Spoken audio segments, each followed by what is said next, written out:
New DLC means it's time to join a new draft league, and this season, your Giga the Hammer will be competing in the second season of the Pokemon Premier League. Now, long story short, there were a lot of new Pokemon introduced in this DLC, and we even have some old powerhouses being unbanned for this season, such as Darkrai, Speed Boost Blaziken, Zamazenta Crown, just to name a few. Fortunately for your boy, we were actually given the first overall pick of the entire draft, meaning I can pick whatever I want. And of course, with that first round pick, we picked up the hottest boy around, Gouging Fire. Now, I've heard a lot of people say that Gouging Fire is absolutely broken, but I've also heard a lot of people say that it's not really that good and it's not really a round one pick. I guess we will go ahead and put that to the test this season. It has incredible bulk, it has recovery, it has Dragon Dance, decent coverage, and I will definitely be looking to pick up a Sunsetter to take Gouging Fire to the next level. So with that in mind, naturally, as you would do, I ended up grabbing Manaphy. Yeah, I know that doesn't really make a lot of sense to pick up Manaphy on a Sun team, but I am creating a new meta. In all seriousness though,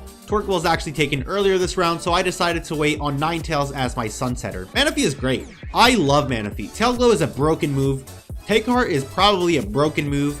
I have the coverage I need. I have good utility options with U-turn and knockoff and stuff like that. So I'm really happy with Manaphy as our second overall pick. Round 3, we ended up grabbing the big Ting Lu. It's honestly one of my favorite Pokemon to use. It's an excellent dark type, excellent ground type, great special wall, great physical wall, amazing at setting up hazards. And if you know me, you know I love moves that cut HP in half. So Ruination will probably be on all of my sets. Next round, we ended up grabbing a mon that I have wanted to use since forever, and that is Slithering. It obviously really benefits from being on a Sun team. I absolutely adore its typing. My favorite Pokemon is Heracross, and this is basically Heracross if Heracross was an ancient mob. This Pokemon really doesn't need Sun to prosper either, which is an added bonus. Again, it has recovery, it has setup options, immediate power, priority, and I'm really excited to use Slithering. Hatterene is our next grab, and I think it is a perfect fit. I wasn't really keen on any of the fairy types around, just because Pokemon like Sylveon and Florges really bore me to death, and I haven't really ever used Hatterene, so it felt like a really good Pokemon to pick up here. It goes really well on a Sun team because of its Magic Bounce ability, which is going to prevent hazards from going up on our side of the field. I usually prefer my fairy types to actually resist Dark,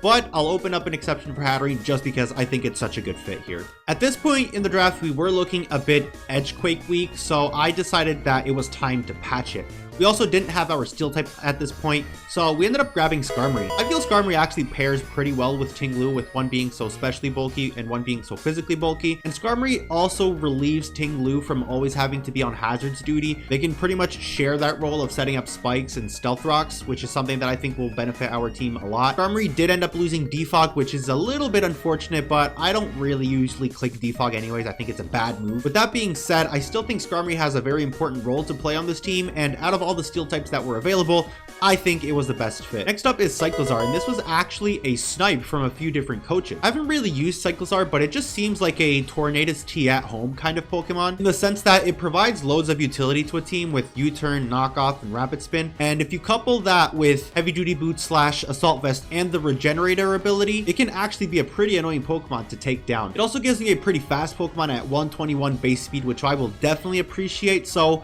if you look at it, it really is a Tornadus T at home. This is the round we finally end up picking up Ninetales. I didn't want to run the risk of leaving it on the board and somebody else picking it up. It has Baton Pass and Encore, but realistically, it's a Sunsetter for our Sun abusers.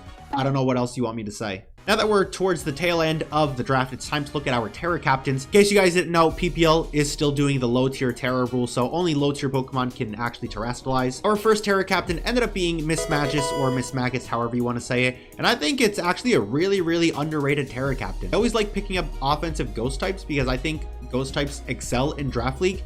And Miss Magus is a pretty good one because it can set up or it can have immediate power. The Terra types we ended up going with on Miss Magus were Fairy, Fighting, and obviously Ghost. Next up is our second Terra captain and our first Chlorophyll Pokemon, Victreebel. Now, Terra Victreebel is actually a demon. The Terra types we ended up with on Victreebel were Poison, Fire, and Dragon, of course, because seeing Victreebel with a giant dragon on its head is absolutely hilarious. It has really cool moves like Knockoff and Weather Ball. So if I were you, I would watch out for Victreebel, the big suck.